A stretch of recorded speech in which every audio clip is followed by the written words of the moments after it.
Esta predicación tiene como título ¿Cómo afrontar con paciencia las pruebas? En los primeros 6 versículos del capítulo 5 de Santiago vemos cómo reprendió con dureza a los ricos opresores que abusaban de los justos pobres. En los versículos 7 al 11 que vamos a ver esta tarde, cambia el centro de su atención de los perseguidores a los perseguidos, moviéndose de la condena a los infieles ricos, como hemos visto, a consolar a los fieles pobres maltratados. Santiago también instruye a los pobres que sufren, mostrándole la actitud que deben tener en medio de la persecución. Y eso no solamente aplica para ese tiempo, también aplica para la iglesia en este tiempo. Y el tema de esta sesión es definir cómo ser paciente en las pruebas. Ya Santiago nos había mostrado anteriormente cómo afrontar las pruebas, cómo debemos vivir las pruebas. Ahora, cómo debemos ser pacientes en medio de las pruebas. Las pruebas son parte inevitable de la vida y la experiencia universal de esto refleja la realidad de que vivimos en un mundo caído y maldecido. Job declara temprano en la historia de la redención que, como dice en Job 5:7, como la chispa se levantan al aire, así el hombre nace para la aflicción. Jesús dijo en Juan 16:33, en el mundo tendréis aflicción, mientras que Pablo advirtió a los nuevos creyentes en Galacia, en Hechos 14:22, diciéndonos que es necesario que a través de muchas tribulaciones entremos en el reino de Dios. Pablo también les escribió a los romanos de la certeza del sufrimiento en este mundo, en Romanos 8:18, y le dijo a Timoteo que participara de las aflicciones por el Evangelio. En 2 de Timoteo, capítulo 1:8 dice, porque todos los que quieren vivir piadosamente en Cristo Jesús padecerán persecución. Amados, aconsejó Pedro, no os sorprendáis del fuego de la prueba que os ha sobrevenido, como si alguna cosa extraña os aconteciese, sino por cuanto sois participantes de los padecimientos de Cristo, para que también en la revelación de su gloria os gocéis con gran alegría. Esto lo vemos en 1 de Pedro 4:12 al 13. Además de las pruebas normales de la vida, los creyentes afrontan una prueba no sufrida por los inconversos. ¿Y cuál es esa prueba que sufrimos? Pues sufrimos la persecución por causa de Cristo. El que la iglesia se enfrente al rechazo del mundo hostil que menosprecia el Evangelio es un tema que se repite en el Nuevo Testamento. Y en el Sermón del Monte, nuestro Señor dijo en Mateo 5, capítulo 5, versículos 10 al 12, dice, bienaventurados los que padecen persecución por causa de la justicia, porque de ellos es el reino de los cielos. Bienaventurados sois cuando por mi causa os vituperen y os persigan, y digan toda clase de mal contra vosotros mintiendo. Gozaos y alegraos, porque vuestro galardón es grande en los cielos, porque así persiguieron a los profetas que fueron antes de vosotros. Si a mí me han perseguido, le dijo a sus discípulos en Juan 15:20, también a vosotros os perseguirán. Hechos capítulo 8, versículos 1 al 2, y Hechos capítulo 8, versículos 11 al 19, describen la persecución devastadora de la iglesia en Jerusalén, dirigida por Saulo de Tarso. Después de su conversión en el camino hacia Damasco, Pablo elogió a los cristianos de Tesalónica por su paciencia y su fe en todas sus persecuciones y tribulaciones que soportaban. Saber que Pablo después les escribió esta carta para consolarlos a ellas cuando él fue el que en algún tiempo también los había perseguido. Ya en el capítulo 5, Santiago describió la persecución sufrida por algunos de sus lectores a manos de los ricos opresores, y él los encomió no por ofrecer resistencia, pero más por mantener un espíritu de humildad y de mansedumbre. Hermanos, todo esto que vemos y que vamos a ver esta tarde nos muestra que debemos tener una paciencia grande como la han tenido todas estas personas, y que el ser perseguidos, el tener sufrimientos en este mundo es como algo inherente al cristiano, es algo que siempre va a pasar, y como veíamos es algo que solamente los cristianos van a sufrir, es la persecución por causa de Cristo, y como nos dice el Señor, que bienaventurados seamos cuando por su causa seamos perseguidos. Dice 1 de Pedro 2:23, quien cuando lo maldecían no respondía con maldición, cuando padecía no amenazaba, sino que encomendaba la causa al que juzga justamente. Pero Santiago era lo bastante inteligente para darse cuenta de que los que podían reaccionar desacertadamente a la persecución, es decir, que algunos podemos reaccionar de diferentes formas. Incluso el apóstol Pablo, al ser golpeado injustamente por orden del sumo sacerdote, dijo violentamente: Dios te golpeará a ti, pared blanqueada. Y eso fue lo que respondió al sumo sacerdote. Eso lo vemos en Hechos 23:3. Esta desmedida observación fue una respuesta inadecuada a la persecución, como el propio Pablo reconoció, que más adelante reconoció que pues, no debió haber hecho o haber dicho estas palabras en Hechos 23, 4 al 5. Los que afrontan pruebas y persecuciones corren el riesgo de perder la paciencia con sus circunstancias, con otras personas, incluso con Dios mismo. Y eso es lo que nos pasa muchas veces. Los que sufrimos, los que pasamos por situaciones difíciles, por situaciones adversas, muchas veces tendemos a perder la paciencia en las circunstancias o con las otras personas. Incluso podemos perder la paciencia con Dios mismo. Dios espera que todos los creyentes sigan a pesar de todas las pruebas que sufran. Así que la paciencia bajo la persecución se convierte para Santiago en una prueba genuina de esa fe salvadora. Vemos que durante toda la carta de Santiago mostraba muchos acontecimientos por los cuales podemos medir nuestra fe a través de las pruebas. Y la paciencia también es una de ellas. Tener esa paciencia en medio de las pruebas es mostrar que verdaderamente tenemos una fe salvadora. Él también exhorta a los verdaderos cristianos a permanecer pacientes, no importa cuán severos o implacables sean sus sufrimientos. Debemos tener esa paciencia en medio de situaciones tan difíciles que se nos presentan en la vida.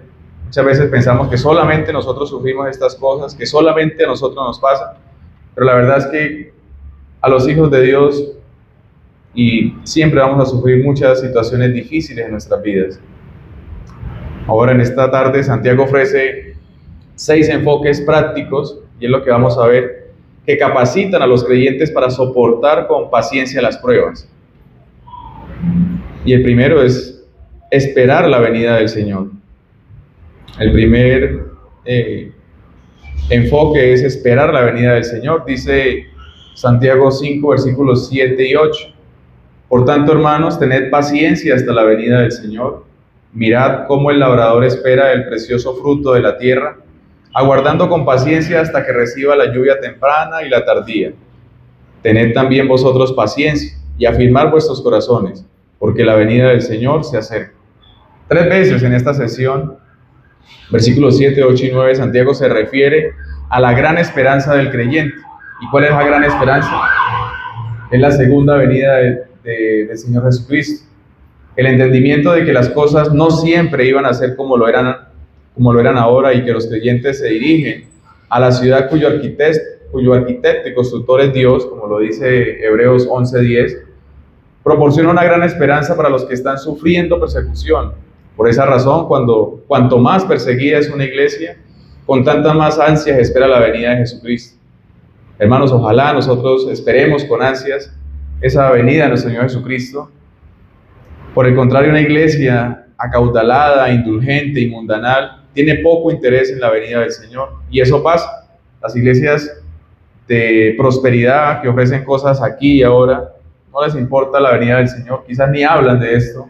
Le importa es que usted debe ser prosperado, que usted debe tener, que usted es hijo del rey, que usted es esto y aquello, pero no anhelan y no desean, porque verdaderamente esas iglesias no son perseguidas. ¿Qué van a ser perseguidas si verdaderamente es con el mundo y no están en contra del mundo? A cambio, esas iglesias que verdaderamente sufren la persecución de nuestro Señor Jesucristo anhelan con ansia su venida. Parusia, que significa venida, es un importante término escatológico neotestamentario. Es el término comúnmente más empleado en la epístola del Nuevo Testamento para referirse a la segunda venida de Cristo, y esto ya lo hemos escuchado muchas veces. Parusia se refiere más que a la simple venida, incluye el concepto de presencia. No es solamente venida, sino también esa presencia. Tal vez la mejor traducción castellana sería llegada. La gran esperanza de la iglesia es la llegada de Jesucristo, cuando venga a bendecir a su pueblo con su presencia. Esa gloriosa verdad aparece en más de 500 versículos a lo largo de la Biblia. Nuestro Señor dijo mucho acerca de su venida, en especial en el sermón profético en el Monte de los Olivos, en Mateo 24, 25, en Marcos 13, en Lucas 21. Enseñó entonces que su venida estaría precedida de señales definidas, y esto lo hemos hablado, el pastor ha hablado de esto acerca de... Muchas personas dicen, Cristo viene pronto, pero antes de que Él venga deben cumplirse ciertas cosas que ya hemos visto, como lo vemos en Mateo 24, versículos 5 al 26. Describió su venida como un acontecimiento espectacular y culminante, tan impresionante e inconfundible como la luz del relámpago en el cielo. Será un tiempo de separación cuando los ángeles reúnan a los escogidos para que disfruten de la presencia de Jesús y reúnan a los incrédulos para alejarlos por completo de ella. Cada cristiano debe vivir con la esperanza y la certeza de la venida de Cristo, y debemos vivir de esta manera, hermanos, sabiendo de que Cristo un día volverá, habrá una segunda venida y vendrá por su pueblo, y como lo dice, apartará los unos de los otros. Dice en Primera de Pedro, capítulo 4, versículo 7, el fin de todas las cosas se acerca. Escribió Pedro, sed pues sobrios y velad en oración. Es nuestro deber estar velando en oración de día y de noche, estar atentos a no caer. Con su propia muerte inminente, Pablo pudo decir en 2 de Timoteo, capítulo 4, versículo 8, por lo demás me está guardada la corona de justicia, la cual me dará el Señor, juez justo en aquel día, y no solo a mí, sino también a todos los que aman su venida. ¿Será que también tenemos el mismo pensamiento de Pablo, que sabía que aguardaba esa corona de justicia y que también anhelaba o añoraba la venida de nuestro Señor Jesucristo? La segura esperanza de la venida de Cristo consuela en especial a los que están soportando pruebas y persecuciones. A los romanos escribió Pablo en Romanos 8, 18, pues tengo por cierto que las aflicciones del tiempo presente no son comparables con la gloria venidera que en nosotros ha de manifestarse. Pensamos de esta manera, hermanos, vemos las pruebas como algo que tendrá que pasar, algo que en el presente quizás nos esté afligiendo, pero lo que viene no tiene comparación. Le recordó a los corintios en 2 de Corintios capítulo 4 versículo 17, 2 de Corintios capítulo 4 versículo 17, esta leve tribulación momentánea produce en nosotros una cada vez más excelente y eterno peso de gloria. Es decir, que para el cristiano esas aflicciones lo anima, lo va llevando, hace que crezca y se consuele en la palabra del Señor. Pedro también alentó a los creyentes que sufrían a que recordaran la venida de su Señor. En Primera de Pedro, capítulo 1, versículos 6 al 7, dice, en lo cual vosotros os alegráis, aunque ahora por un poco de tiempo, si es necesario, tengáis que ser afligidos en diversas pruebas, para que sometida a la prueba vuestra fe, mucho más preciosa que el oro, el cual, aunque perecedero, se prueba con fuego, sea hallada en alabanza, gloria y honra cuando sea manifestado Jesucristo. Hermanos, es necesario que pasemos por pruebas, no para que el Señor vea cómo estamos, sino para que nosotros mismos veamos cómo estamos delante del Señor. El Señor, como hablamos esta mañana, permite circunstancias en nuestra vida, y al permitir todas estas cosas quizás esté quitando obstáculos, cosas que no nos permite avanzar o seguir creciendo espiritualmente. Y por eso, como dice Pedro, la prueba es sometida a ese fuego de la aflicción, y vemos que a través de eso vamos avanzando y vamos creciendo. El concentrarse en la venida de Cristo también motiva a los creyentes a vivir en santidad. En Primera de Juan, capítulo 3, versículo 3, Juan escribe, todo aquel que tiene esta esperanza, o sea, la segunda venida de Cristo, en él se purifica a sí mismo, así como él es puro. El estudio de los acontecimientos del fin de los tiempos no debiera producir sistemas escatológicos especulativos, sino santidad de vida. Hermanos, el saber que nuestro Señor Jesucristo viene, el saber que ha dejado ciertas señales antes de su venida, no es para que nosotros especulemos, para que nosotros pensemos o queramos buscar cosas místicamente, sino que simplemente es para que nos purifiquemos a nosotros mismos, que tengamos esa esperanza que algún día el Señor vendrá por nosotros y que algún día estaremos al lado de Él. Y es eso lo que nos lleva, nos motiva a que estemos cada día santificándonos, y todo esto es por su Espíritu. Después de analizar la destrucción del universo actual, Pedro exhortó a sus lectores en 2 de Pedro capítulo 3 versículo 14: por lo cual, oh amados, estando en espera de estas cosas, procurad con diligencia ser hallados por él sin mancha e irreprensibles en paz.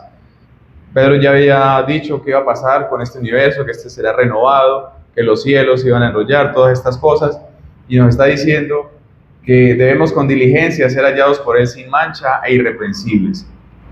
Para reforzar aún más su idea de que los creyentes necesitan esperar con paciencia la segunda venida, Santiago describió una escena conocida empleando una ilustración sencilla y directa. Señala que el labrador espera el precioso fruto de la tierra, aguardando con paciencia hasta que reciba la lluvia temprana y la tardía. El labrador pudiera haber sido un campesino arrendatario o un pequeño propietario de tierras. Al sembrar las semillas espera a que llegue el precioso fruto de la tierra de su cosecha. Esto depende de algo que está fuera de su control y eso lo sabemos. Hermanos que trabajan en el campo saben que siembran, hacen su arado, siembran, y lo demás está fuera de su control, que Dios providencialmente reúna todos los elementos que necesita para que el cultivo crezca. Esos cultivos quizás son preciosos o valiosos para Él, porque depende de ellos para su existencia. Lo único que puede hacer es tener paciencia, como lo dice Santiago, que es esta palabra macrotumeo, la misma palabra empleada antes en el versículo, mientras espera anhelante la llegada de la cosecha. Hay que tener paciencia ante las cosas. Los hermanos siembran, los hermanos hacen, pero deben tener esa paciencia y es algo que no depende de ellos, simplemente de Dios. La alusión de Santiago a la lluvia temprana y la tardía muestra justo cuán paciente tiene que ser el labrador, ya que las lluvias tempranas en Palestina llegan en la época de la siembra del otoño, entre octubre y noviembre, y las lluvias tardías o antes del tiempo de la cosecha son en marzo y abril. Aplicando la analogía a sus lectores, Santiago les exhortó: tened paciencia. Al igual que el labrador espera pacientemente todo el tiempo del crecimiento de los cultivos, así también los creyentes deben esperar pacientemente la venida del Señor Jesucristo. Hermanos, podemos decir o creer que ya el Señor venga por nosotros, cuando sabemos que deben pasar muchas cosas, así como el labrador sabe que hoy sembró, quizá hoy sembramos un árbol de café y no va a dar café o fruto dentro de 8 días, sabemos que mínimo es 1 año y medio, 1 año para que empiece a dar ese fruto. Asimismo, los cristianos debemos tener paciencia, y esa paciencia, mientras esperamos con paciencia, van a haber muchas situaciones difíciles en nuestra vida. El apóstol Pablo dirigió una exhortación parecida a los Gálatas, en Gálatas capítulo 6, versículo 9. No nos cansemos, pues, de hacer bien, porque a su tiempo segaremos si no desmayamos. No nos cansemos, hermanos, de hacer el bien, de seguir nuestra vida de santidad, de hacer las cosas como el Señor manda. A su tiempo vamos a segar si no desmayamos en esto. Tal vez los lectores de Santiago, como los descritos en Apocalipsis capítulo 6, versículos 9 al 11, se estaban impacientando por la venida de Cristo. Ellos tal vez estaban siendo asediados por burladores que negaban la realidad de la segunda venida de nuestro Señor Jesucristo. Santiago además exhortó a sus lectores a que afirmaran sus corazones, y dice que afirmar viene de una palabra que es esterizo, una palabra que significa asegurar, o sea que ese afirmar es asegurar o establecer o confirmar. En Lucas capítulo 9, versículo 51, se emplea este término para describir la determinación de Jesús de ir a Jerusalén, aunque sabía que afrontaría la muerte cuando llegara allí. Es una palabra que denota resolución, valor inconmovible, una actitud de compromiso a permanecer en el rumbo, no importa cuán severa pueda ser la prueba. La palabra esterizo se deriva de una raíz que significa hacer, estar erguido o apoyar. Santiago insta a los que están a punto de derrumbarse bajo el peso de la persecución, que se apoyen en la esperanza de la venida del Señor. Hermanos, cuando estamos en situaciones tan difíciles, lo único que nos consuela son las promesas de Cristo, lo único que nos consuela es la palabra del Señor, el saber que aunque estemos en una prisión tan difícil, en algún momento todo va a acabar. Por muy difícil que sea la prueba, por muy abrumadora que sea el momento para nosotros, todo eso va a acabar, todo eso va a pasar. Y aquí Santiago nos está hablando acerca de la venida de nuestro Señor Jesucristo. Quizás tengamos la fortuna, por decirlo así, de ver llegar a nuestro Señor Jesucristo. Quizás no, iremos a su presencia. Pero cada vez que estemos en situaciones difíciles, lo único que nos consuela es su palabra. Se ve el fortalecimiento en espiritual en cualquier pasaje bíblico como la obra misericordiosa del Espíritu Santo. Pero aquí se presenta como la responsabilidad del creyente. Este es otro ejemplo de la profunda tensión entre la provisión divina y la responsabilidad humana que trasciende la verdad doctrinal. Los cristianos no deben vivir, como dicen por ahí muchos, a la buena de Dios, ni tampoco deben ver la vida cristiana como algo que exige un esfuerzo propio legalista. En vez de esto, deben vivir como si todo dependiera de ellos, sabiendo que todo depende de Dios. Es algo que debe estar en su justa balanza, en su justa medida. Como decíamos, la responsabilidad del hombre y lo que Dios también ha demandado para nosotros. Santiago no tolera a las personas de doble ánimo, inconstantes. En el capítulo 1, versículo 6, observó que el que duda es semejante a la onda del mar, y eso lo vimos, que es arrastrado por el viento, y advirtió: no piense pues que quien tal haga recibirá cosa alguna del Señor. Sabemos que el hombre de doble ánimo es inconstante en todos sus caminos. En el capítulo 2, versículo 4 de Santiago, el inspirado escritor denunció a los que estaban equivocados al hacer distinciones entre ellos y convirtiéndose así en jueces con malos pensamientos. Mientras que en el capítulo 3, versículo 8 al 12, señaló lo incongruente de los que bendicen a Dios mientras que al mismo tiempo maldicen a sus ciudadanos. Santiago también reprendió a quienes decían amar a Dios pero seguían enamorados del mundo, exhortándoles, como dice en Santiago 4:4, vosotros los de doble ánimo, purificad vuestros corazones.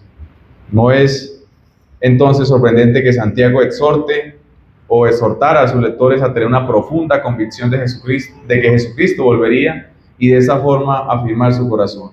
Hermano, todo lo que hemos visto de Santiago hasta ahora, y ya casi acabamos, nos muestra que debemos tener una profunda fe en el Señor, que debemos afirmar nuestros corazones, como dice allí, que a través de muchas pruebas en nuestra vida y que deben pasar, esa fe se va fortaleciendo, Es como un guerrero que va a la guerra y por muchas batallas que ha tenido, su cuerpo ha sido lacerado y se cura y vuelve otra vez y se vuelve más resistente, esa piel se vuelve más dura.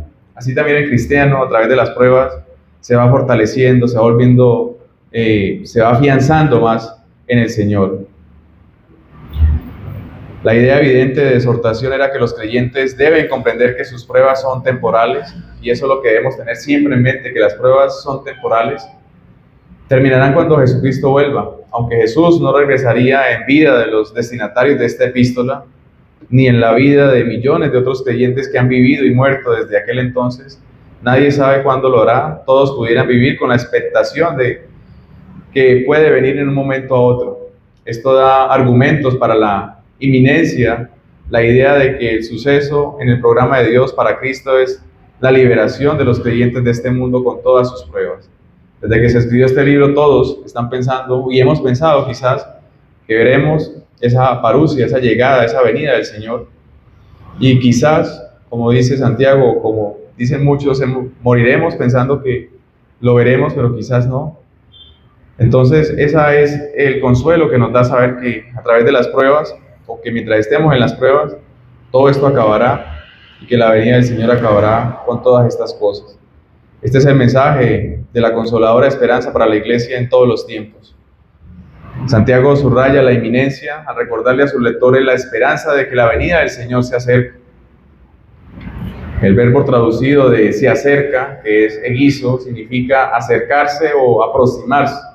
La venida de Cristo es el próximo suceso en el calendario profético de Dios y puede ocurrir de un momento a otro.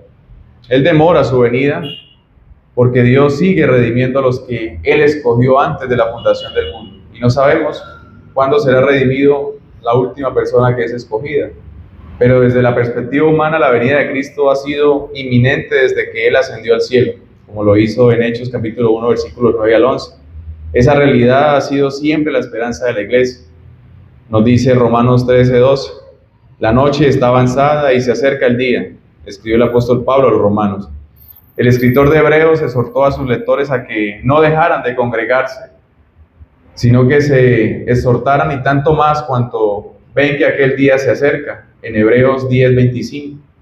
El fin de todas las cosas se acerca, escribió Pedro en primera de Pedro 4:7, mientras que el apóstol Juan añadió en primera de Juan capítulo 2 versículo 18: hijitos, ya es el último tiempo, y según vosotros oísteis que el anticristo viene, así ahora han surgido muchos anticristos. Por esto conocemos que es el último tiempo. Y las últimas palabras de Jesús registradas en la Escritura son en Apocalipsis capítulo 22 versículo 20, donde dice que ciertamente vengo en breve. Es el privilegio y la responsabilidad de todos los cristianos estar constantemente aguardando la esperanza bienaventurada y la manifestación gloriosa de nuestro gran y Salvador Jesucristo. Cualquier forma de ver la escatología que elimine la inminencia, los creyentes de todos los tiempos que viven con la esperanza de que Cristo pudiera venir en un momento a otro, y esa es la eminencia que debemos tener, está en conflicto con todos los otros pasajes que proporcionan esperanza para los cristianos que sufren al esperar con ansia la venida del Señor. Hermanos, debemos aguardar en nuestro corazón, como lo hicieron la antigua iglesia, como lo hicieron los creyentes de hace mucho tiempo, aguardar por esa venida del Señor que es eminente, pero que también sabemos que deben pasar ciertas cosas para que Él venga. Es así como pasamos a nuestro segundo punto, donde debemos reconocer el juicio del Señor. Reconocer el juicio del Señor. Dice de Santiago 5, versículo 9: hermanos, no os quejéis unos contra otros, para que no seáis condenados. He aquí el juez está delante de la puerta. Santiago describe al Señor Jesucristo como el juez que está a punto de entrar a la sala de juicio. Esta es la otra cara de su primer punto. La esperanza de la segunda venida sí proporciona consuelo en las pruebas. Sin embargo, la seria realidad de que Cristo vendrá para juzgar a los vivos y a los muertos advierte a los que se sienten tentados a quejarse en medio de sus pruebas. Es decir, que así como sabemos que el Señor ha prometido una segunda venida y es el consuelo para los cristianos, para su iglesia, también debemos tener en cuenta que viene a qué, viene a juzgar, y debemos estar atentos a estas cosas, debemos estar preparados para esa venida del Señor. Vivir con las circunstancias difíciles puede hacer que los creyentes se sientan frustrados, pierdan la paciencia, se quejen unos contra otros, en especial contra los que parecen estar sufriendo menos que ellos, y pasa muchas veces. Quizás un cristiano dice: no, pues es que me pasan tantas cosas, pero ¿por qué a mi hermano no le pasa esto? ¿Por qué mi hermano vive de tal u otra manera? Muchas veces tendemos a quejarnos, incluso con nuestros propios hermanos.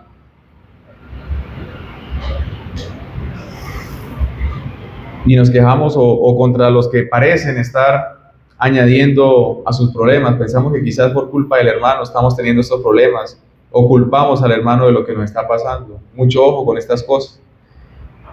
La palabra esteneso, que significa quejéis, también significa gemir dentro de uno o suspirar. Describe una actitud interna y que no se expresa.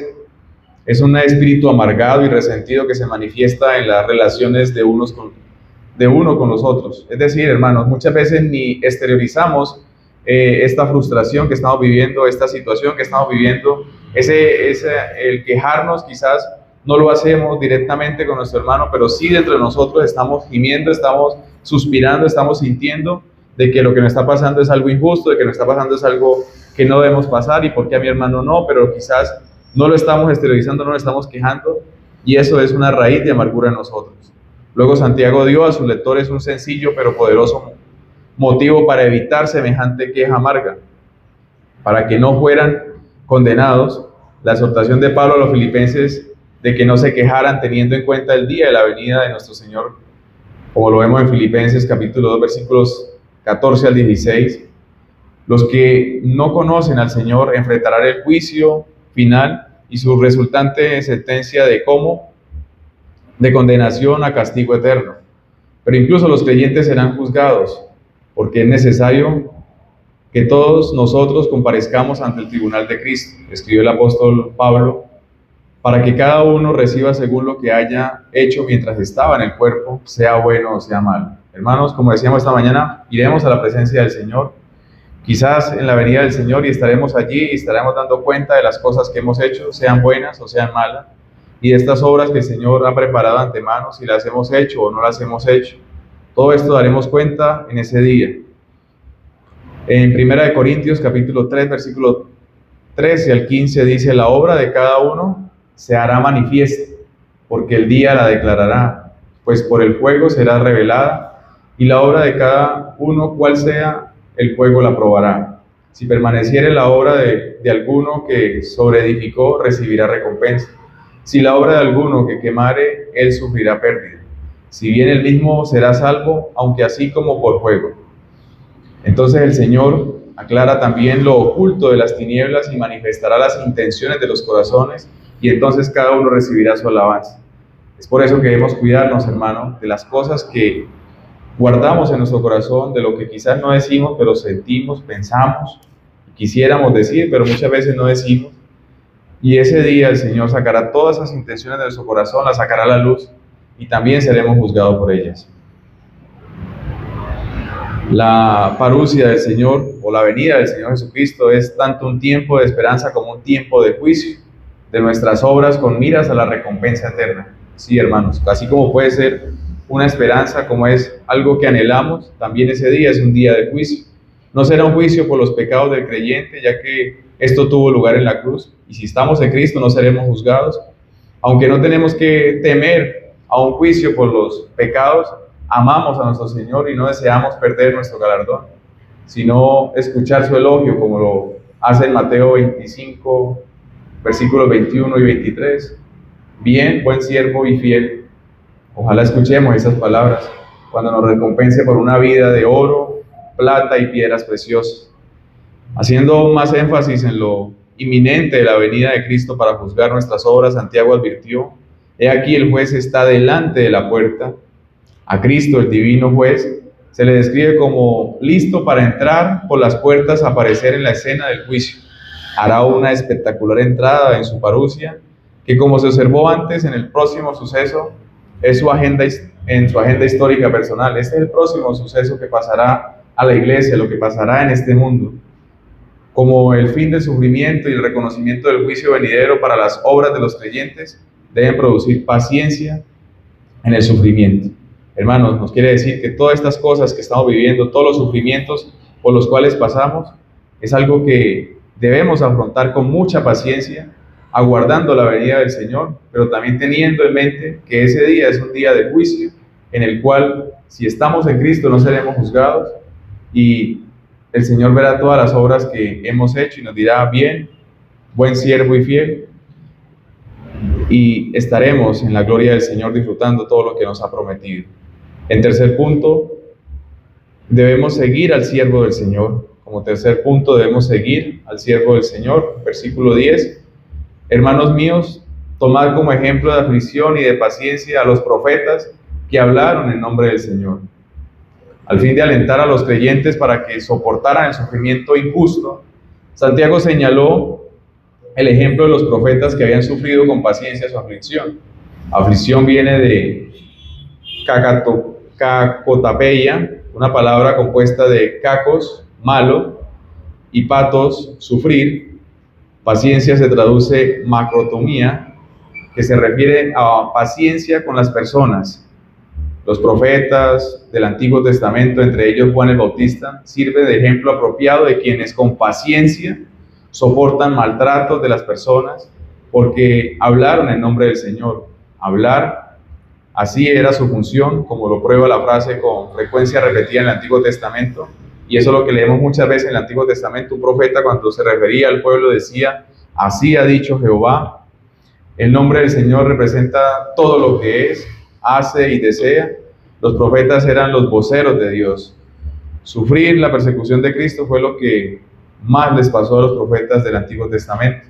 El rechazo al vocero de Dios es un conocido y trágico tema en la historia de Israel, y eso es lo que muestra el Antiguo Testamento. Jesús denunció a los fariseos como los hijos de aquellos que mataron a los profetas en Mateo 23, versículo 31. Más adelante en ese capítulo Jesús describió a Jerusalén, que simboliza toda la nación de Israel, como la ciudad que mata a los profetas y apedrea a los que le son enviados. Esteban, en el juicio ante el Sanedrín, les preguntó: ¿a cuál de los profetas no persiguieron vuestros padres? Y mataron a los que anunciaron de antemano la venida de Jesús, del justo, de quien vosotros ahora habéis sido entregadores y matadores. Esteban sabía lo que había pasado a todos los profetas, a todos los que venían en nombre del Señor. Los habían perseguido, los habían matado, y también lo hicieron con nuestro Señor Jesucristo. La persecución sufrida por los profetas de Israel es una triste letanía de rechazo y de ultraje.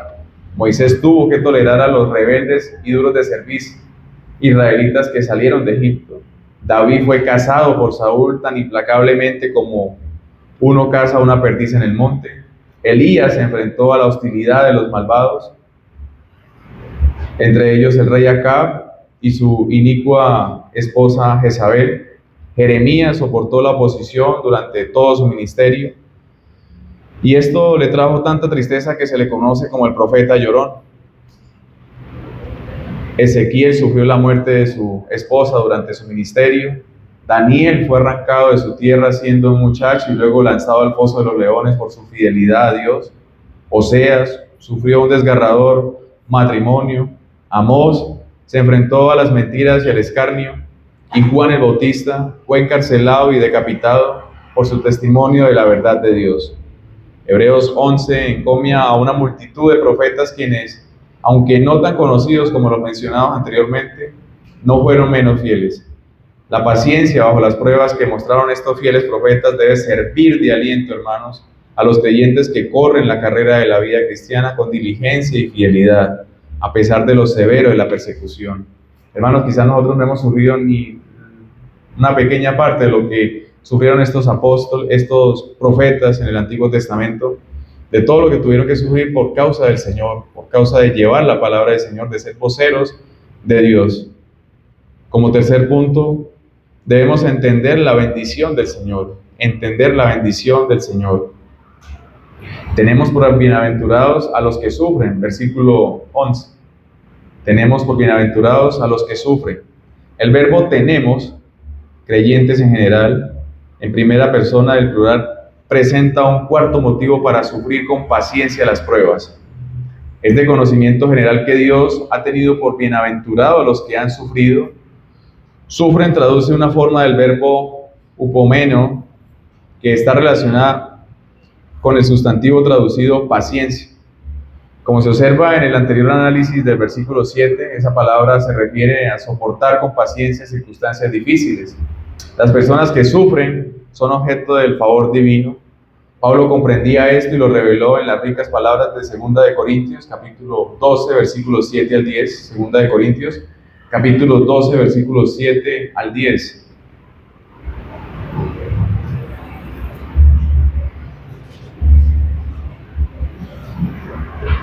Dice allí: y para que la grandeza de las revelaciones no me exaltase desmedidamente, me fue dado un aguijón en mi carne, un mensajero de Satanás que me abofetee, para que no me enaltezca sobremanera, respecto a lo cual 3 veces he rogado al Señor que lo quite de mí. Y me ha dicho: bástate mi gracia, porque mi poder se perfecciona en la debilidad. Por tanto, de buena gana me gloriaré más bien en mis debilidades, para que repose sobre mí el poder de Cristo. Por lo cual, por amor a Cristo, me gozo en las debilidades, en afrentas, en necesidades, persecuciones, en angustias, porque cuando soy débil, entonces soy fuerte. Debemos pensar de esta manera como lo hacía Pablo. Es difícil, como alguna vez lo dijimos, tener gozo, tener paz, poder estar bien en medio de las pruebas, porque estamos de este lado de la gloria. Nos afligimos, lloramos, nos entristecemos, pero aún en medio de eso debemos pensar como lo hacía Pablo, que en medio de sus angustias, de sus necesidades, él sabía que cuando él era débil, entonces también era fuerte, porque sabía que allí se estaba manifestando la voluntad del Señor, sabía que todo lo que le estaba pasando era para bien de él. Aún este aguijón que le fue puesto era para que no se enalteciera, para que no se exaltase desmedidamente, dice él. Y Da gloria al Señor de que así sea para que no pasase todas estas cosas. Pablo fue bendecido aún en esta vida con humildad, dependencia de Dios, gracia y fortaleza espiritual, todo por estar injustamente agredido por Satanás. La bendición de Dios no es para las personas que hacen grandes cosas, sino recibirán las mayores para las personas que padecen con paciencia. Es decir, que no es para aquellas personas que creen que están haciendo grandes cosas, sino que aquellas que sufren con paciencia estas pruebas van a recibir quizás estas bendiciones del Señor. Las bendiciones en la vida venidera son los que han soportado grandes sufrimientos en este mundo, aquellos que van a disfrutar de esas grandes bendiciones en la vida que el Señor ha prometido, son los que quizás estemos sufriendo en este mundo y soportando con paciencia estas situaciones adversas. La esperanza de bendición ahora y en la gloria futura debe motivar a los cristianos que sufren a soportarlo con paciencia. Hermano, lo que vivamos en este mundo, lo que estemos sufriendo, lo que estemos pasando, no es nada comparable con lo que nos espera, con lo que Dios ha prometido, y debemos hacerlo con paciencia. Como escribieron por ahí, no hay mal que dure 100 años, ni cuerpo que lo resista, pero debemos soportar con paciencia.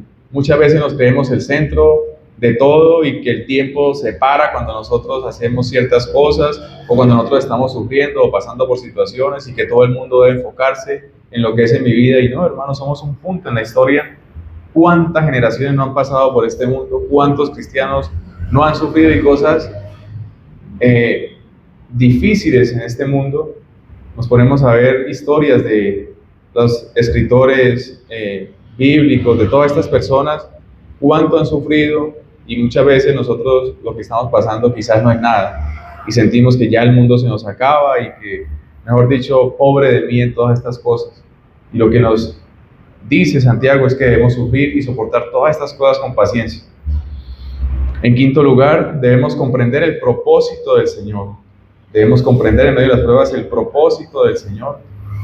Dice en el versículo 11, en la segunda parte: habéis oído de la paciencia de Job y habéis visto el fin del Señor. El quinto motivo de Santiago para sufrir pacientemente las pruebas proviene de una historia conocida por los lectores judíos de Santiago, la increíble historia de la paciencia de Job en medio de sus pruebas. Era uno de los relatos más populares en la historia judía. Job soportó sufrimientos inimaginables e inexplicables, los furiosos ataques de Satanás, la pérdida de sus hijos, de su riqueza, de su salud, de su reputación y, lo peor de todo, la pérdida de su sentido de la presencia de Dios. Es cierto que Job expresó su aflicción, lamentó el consejo de sus presuntos consoladores desorientados y clamó confundido a Dios.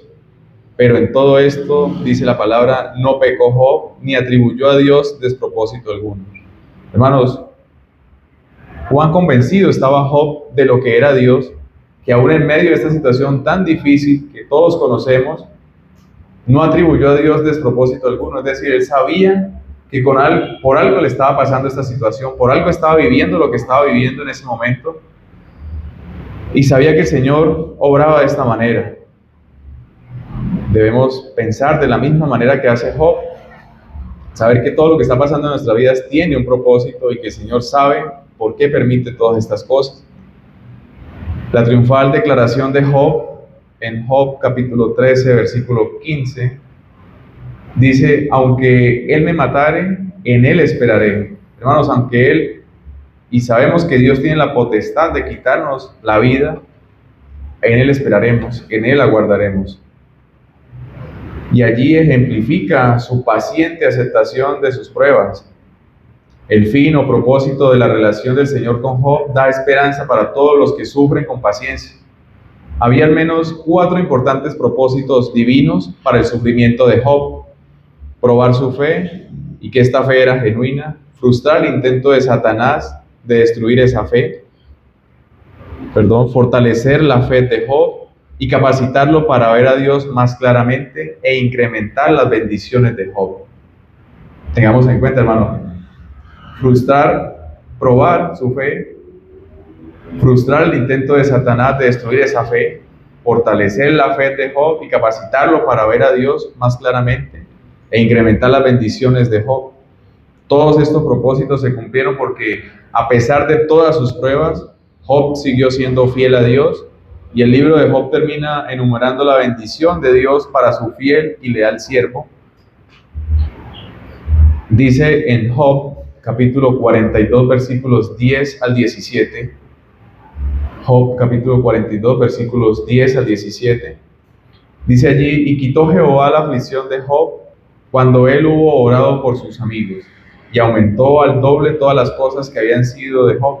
Y vinieron a él todos sus hermanos y todas sus hermanas, y todos los que antes le habían conocido, y comieron con él pan.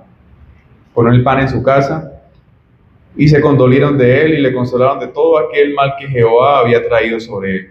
Y cada uno de ellos le dio una pieza de dinero y un anillo de oro. Y bendijo Jehová el postrer estado de Job más que el primero, porque tuvo 14,000 ovejas, 6,000 camellos, 1,000 yuntas de bueyes y 1,000 asnas. Y tuvo 7 hijos y 3 hijas. Llamó el nombre de la primera Gemima, el de la segunda Cesia, y el de la tercera Keren Apú. Y no había mujeres tan hermosas como las hijas de Job en toda la tierra, y les dio su padre herencia entre sus hermanos. Después de esto vivió Job 140 años, y vio a sus hijos y a los hijos de sus hijos hasta la 4ª generación, y murió Job viejo y lleno de días. Hermano, al escuchar estas palabras de Dios, esta palabra de Dios y este relato que hace acerca de esa restauración de Job, debe darnos aliento, debe darnos alegría, saber que el Señor hace todas las cosas, y a pesar de lo difícil de la situación, de lo difícil que esté nuestra vida en ese momento, todas las cosas ayudarán para bien. Y vea cómo Job fue restaurado. El Señor obra de ciertas maneras que nunca entenderemos. Su proceder nadie lo entiende, pero todo lo que hace es bueno para nosotros. El ejemplo de Job alienta a los que sufren pruebas para que las soporten con paciencia, que es lo que debemos hacer, conocedores de que el propósito del Señor es fortalecerlos, perfeccionarlos y finalmente bendecirlos ricamente. Como dijo el apóstol Pablo en Romanos 8:28, a los que aman a Dios, todas las cosas les ayudan a bien. Esto es, a los que conforme a su propósito son llamados. Hermanos, condición para que todo esto es que debemos amar a Dios, a los que amamos a Dios conforme, como dice su palabra, no conforme a lo que yo pienso, a lo que yo creo, o como yo amo a Dios a mi manera, no, es conforme a su palabra. Todo lo que nos pasa en esta vida nos ayudará para bien. Por último y sexto punto, considerar el carácter del Señor. Considerar el carácter del Señor. Versículo 11, última parte. El Señor es muy misericordioso y compasivo. Santiago terminó debidamente su exhortación a soportar con paciencia las pruebas, con un recordatorio del carácter santo de Dios. No es nada raro para los que están pasando por severas pruebas cuestionarse si Dios realmente cuida de ellos. Y muchas veces, y en lo personal, uno se pregunta, ¿será que Dios está cuidando de mí? ¿O será que es que el Señor no escucha mis oraciones? ¿Se ha apartado el Señor de mí, como escribieron los salmistas? ¿Se ha alejado del Señor? Pero en todas sus tribulaciones los creyentes pueden hallar consuelo en la innegable verdad de que el Señor es muy misericordioso y compasivo. Ese es el claro testimonio del Antiguo Testamento. El vocablo misericordioso se traduce polus plagnos, una palabra empleada solo aquí en el Nuevo Testamento y tal vez acuñada por Santiago mismo. Literalmente significa de muchos vientres, significa esta palabra, y refleja una frase hebrea que habla del vientre o estómago como la sede de las emociones. Decir que Dios es de muchos vientres es afirmar que tiene una enorme capacidad de compadecerse. El que Dios es compasivo es la inequívoca enseñanza de la Biblia, y lo vemos en toda su palabra. Por causa de la gran compasión de Dios, Pedro exhortó a los creyentes, y dice en 1 de Pedro capítulo 5 versículo 7, echad toda vuestra ansiedad sobre Él, porque Él tiene cuidado de vosotros. El sufrimiento de los creyentes produce una respuesta misericordiosa y compasiva de su Padre Celestial. Es decir, hermanos, que cuando soportamos con paciencia, cuando verdaderamente aceptamos en nuestro corazón todo lo que nos está pasando, cuando nos levantamos cada día a luchar contra lo que estamos llevando y seguimos sobrellevando todas estas cosas y encomendamos nuestra causa al Señor y seguimos en oración y no desfallecemos, sino que sabemos que el Señor está orando, es allí cuando el Señor tiene cuidado de nosotros y tiene esa respuesta misericordiosa y compasiva que Él da. Cualquier prueba, sufrimiento o persecución que afronten los cristianos puede soportarse con paciencia por medio de la esperanza de la venida del Señor. El reconocimiento de su juicio, el seguir el ejemplo de los fieles seguidores del Señor, la comprensión de las bendiciones de Dios, el entendimiento del propósito del Señor y la consideración de su compasión y de su carácter misericordioso. Los que hacen esto podrán decir triunfalmente, al igual que el salmista, como dice en el Salmo capítulo 30, versículo 5, Salmos capítulo 30, versículo 5, porque un momento será su ira, pero su favor dura toda la vida. Por la noche durará el lloro y a la mañana vendrá la alegría. Sí, sabemos que las situaciones son difíciles, que tendremos que vivir muchas aflicciones y quizás, como alguna vez se dijo, para el cristiano esta será el único infierno que conozca, para el verdadero cristiano, y para los impíos este será el único cielo que conozca. Vivamos con paciencia todas las pruebas que tenemos que afrontar. Su palabra nos dice que vendrán muchas aflicciones, que en el mundo tendréis aflicciones, pero que con Cristo las podemos superar. No desistamos, no nos exaltemos en esos momentos de situaciones tan adversas que nos suceden, porque para todos, y si verdaderamente somos hijos del Señor, siempre tendremos aflicciones. Y hermanos, en esta tarde, lo que nos dice Santiago es que con paciencia, con mucha paciencia, soportemos estas pruebas. Sea lo que sea, algún día acabará, ya sea que el Señor nos llame a su presencia, o sea que Él venga por nosotros. Pidámosle al Señor que esa paciencia esté en nosotros, que verdaderamente podamos soportar todas estas adversidades y que en medio de la prueba, como decía Santiago, nos gocemos y que de allí veamos eso que aguarda en esa acción celestial. Vamos a orar.